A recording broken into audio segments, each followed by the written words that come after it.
ka na ika'y mawiwili. So mga par, halos isang buwan na lang nga po mangyayari na muling pagbabalik sa bakbakan ng isa sa mga maangas na boxer na si Keith Thurman, kung saan mapapalaban ito sa bansang Australia kalaban si Brock Harvis. At kagaya sa ina-expect natin mga idol, tuloy-tuloy ang mga banat ni Keith Thurman kay Harvis. At sa latest nito mga idol na banta sa Australiano, ano yan sa huling step up daw ni Harvis sa isang world title fight kalaban si Liam Paro halos 2 taon na nakalipas. Hindi man lang daw nito mga idol, tinapos ang 3 minuto o isang round ng laban. Knockout kagad ang kanyang inabot dito. Kaya nagmamakaawa dito si Keith Thurman mga idol na sana daw sa laban nito kay Harvis sa March. Pilitin man daw nito mga idol na makalagpas sa unang round for the sake daw sa mga kababayan nito at sa mga boxing fans nito na manonood sa laban. Pilitin naman daw ni Harvis na umabot sa round 2. Kahit round 2 na lang daw mga idol, sabi ni Thurman. Happy na daw siya bago nito tuluyan in-knockout si Harvis. Well, matindi talaga mga idol mag-trash talk itong si Thurman boy. Talagang wagas talaga mga idol. Sa unang sagutan nito kay Harvis sa nilang press con, halos napahiya rin ng Australiano sa naging rebat ni Thurman. Binatikos kasi ni Harvis mga idol si Thurman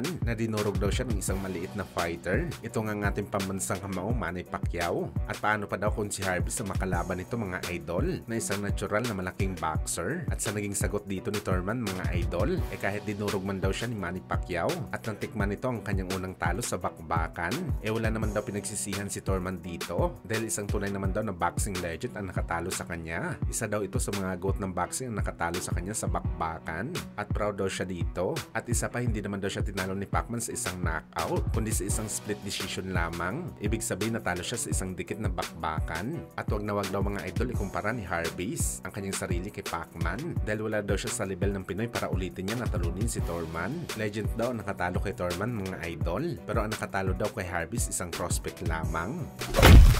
Sa kabilang banda naman mga idol, viral nga po sa social media ang net worth ng angas ng Pinas General Casimero sa kanyang naging buong laban sa pro boxing, kung saan mga idol nagkaroon daw ng more or less 2 million US dollars o mahigit 116 million pesos para sa pera natin sa Pinas, kung saan mga idol para sa mga Pinoy boxing fans. Sobrang malaking kita na ito para kay Casimero na lumalaban lamang sa mababang dibisyon. Paldong-paldo na ito mga idol. Ito kapag totoo ang numbers na to. Malaki din kasi mga idol ang kinita ni Cuadro Alas sa naging 4 na laban nito sa Treasure Boxing Promotion na talagang galante magbigay ang mga Japanese promoter. May kasama pa ito na malaking bayad sa mga sponsors. Pero gayon pa man mga idol, kung susumahin naman natin ito at ikumpara natin ito sa kadibisyon ni Casimero at karibal nito na si Naoya Inoue, talagang masasabi natin mga idol na barya lamang 2 million US dollars sa Japanese monster.